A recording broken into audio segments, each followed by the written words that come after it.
كان التألق للاعب المغربي والمحترف بنادي العين الإماراتي سفيان الرحيمي صدى في لائحة وليد الركراكي مدرب المنتخب المغربي في اللقاءين الوديين الأخيرين أمام موريتانيا وأنغولا،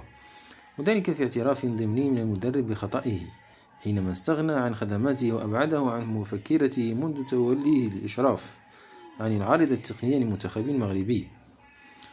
ويبصم سفيان الرحيمي على أداء رائع مع ناديه حيث قاده إلى نصف نهائي دوري أبطال آسيا، ما جعل الشارع الرياضي المغربي بالضغط على الركراكي الذي خضع أخيرا وأعاد رحيمي إلى المنتخب. عودة رحيمي لا تعني وفق المتابعين ضمان مكان في لائحة الركراكي المقبلة، حيث كشفت مصادر الأيام 24 أن المدرب سيعيد اللاعب سفيان بوفال ويستدعي لأول مرة لاعب نادي لونس الفرنسي نائل العناوي، ما قد يدفعه إلى إبعاد رحيمي من جديد عن عرين الأسود. وتألق لاعب الرجاء سابقا في مباراة اليوم الأربعاء